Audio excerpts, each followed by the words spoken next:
We're sitting down today with Brendan Gilmour. He is the director of our finance team here at Hudson, and we're going to do a few series of podcasts over the next few months talking about different things that are affecting our clients at the moment, and also some of the new innovative things that we're starting to do here at Hudson. And one of those things I want to talk about today with Brendan is using intergenerational wealth to help young people get into the property market at the moment. It's quite a hot topic right now. Absolutely. So it's a really good opportunity to have Brendan pick his brain a little bit and try and get out to our clients some of the different options that are out there. That's right, we're getting a lot of inquiries and all different solutions we're coming up with depending on individual circumstances. So there's a number of different ones to discuss. So where did you want to start? Well, I think a lot of our clients really know about gifting. So obviously you could gift to your children to help them with a deposit, and obviously going guarantor. They're two of the most common. But there's another one that we have been talking about a lot lately, and that is grandparents actually getting involved in helping their grandchildren to get into the property ladder. Yeah. And with grandparents, this has come about because the property market has had such enormous growth.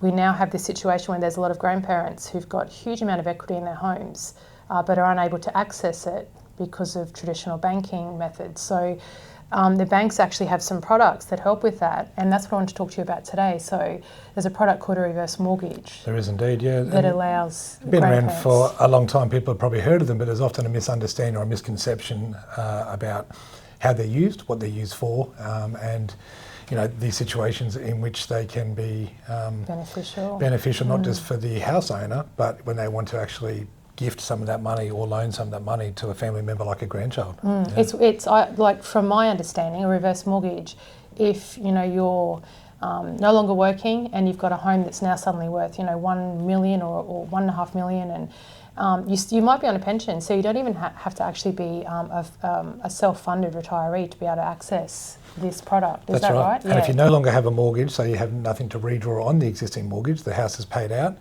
and if you don't have the option to be able to simply gift that money, then accessing some of the equity and turning the equity in your home into cash as such is what a reverse mortgage allows you to do. So you could do that. So you might be a grandparent, now thinking, how can I help my grandchildren get into the property market?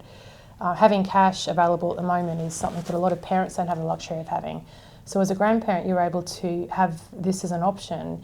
You might take a $50,000 or $60,000 reverse mortgage against your home. And Brendan, you're probably better to explain this, but... Well, look, it does depend on a number of factors, but generally for clients over 60, it starts to become an option, and different lenders have different age requirements where that starts. And the amount you can actually borrow against the overall loan-to-value ratio of your home depends on the valuation of your property and your age.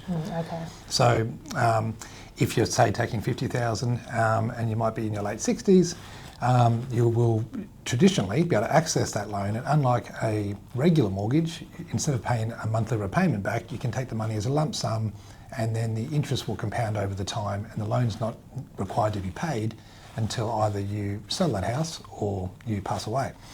So at that point, the original loan plus the compounding interest over the years will then be taken from that sale price. And the interest is a little bit higher than a traditional bank loan. It is. It's definitely a particular product, where you do pay that, extra opportunity cost to be able to access that because you're not required to pay it back. So it's a solution-based product. Now, and it isn't for everyone, we should say at that point. That's right. You do require independent legal and financial advice. I should put a disclaimer out. This is just general advice. These are just to try and highlight that there are a lot of innovations out there at the moment that we can help you with depending on your personal situation. And reverse mortgages have got a bad name really in the media, but there are some excellent uses for them. And and if you can pay that back at any stage. Well, that's right. So I have a client who recently did one. So the 50,000 example is very accurate. And even though it's not required to be paid back until the end, when that house is ultimately sold, you can make monthly repayments. So in that situation, the client was gifting it to their grandchild. The grandchild had the capacity to make payments, but hadn't had the opportunity to save the deposit they required. So repaying the loan was no problem. So they were able to pay a monthly repayment towards the reverse mortgage as well as towards the mortgage they got to effectively stop that interest compounding over the time and effectively pay down that loan. And then the idea would be that in the market that we've seen over the last few years, a lot of clients that have done this have actually been able to revalue their homes, 2 years later, take with the growth that's happened in the market, but also they've been paying down that loan, they've been able to take out $50,000 from their homes and pay their grandparents back. When it's been required, some grandparents are just gifting that money, but for others where it's a temporary gift, it's still an excellent option. Now, no one knows what will happen. Who knows if we're going to continue to have this sort of growth? So it's good to know that you don't have to pay that back. But ideally, the idea would be that the grandchild would then revalue their mortgage, their home in a couple of years, take the extra equity, pay the grandparents back, and they've had the opportunity of being in the market, for all of that time rather than trying to save the money themselves. Whilst they're watching house prices increase across the country. Yeah. So that's one really innovative option if you are lucky enough to have intergenerational wealth to support you. Another way of using intergenerational wealth is obviously gifting, and we'll just touch on that very quickly. Gifting is where, I would gift my son the deposit, for his property. With gifting, though, there are a few little nuances with the banks. Like genuine savings. That's that's something I'd like to talk to you about.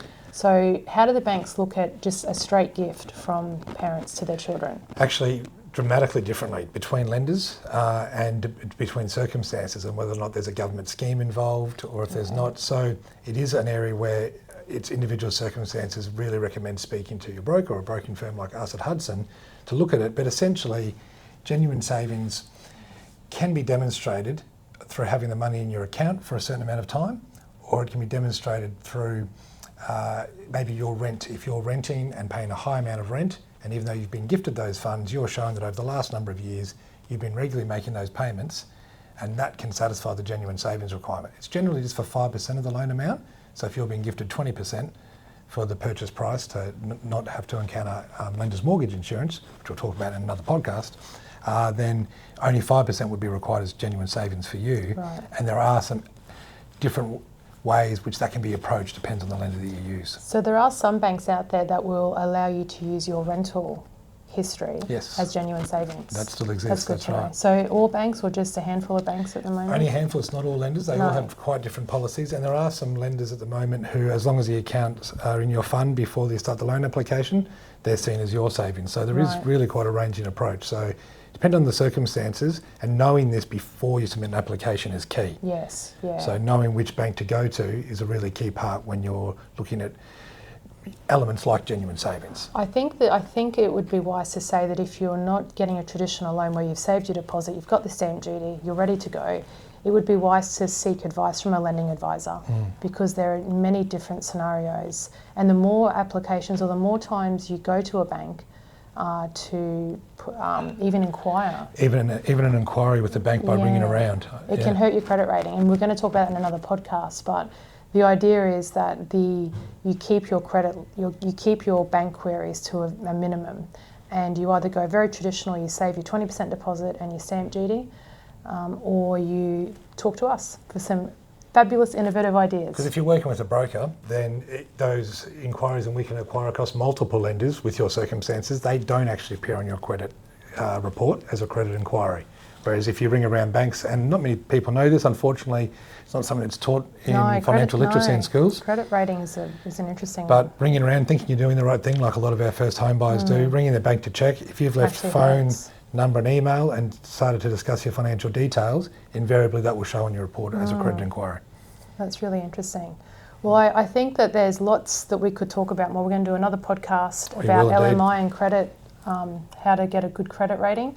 So look out for the next podcast coming out. And we'll see you again soon. If any of these innovative ideas, give Brendan a call at Hudson. Thank you.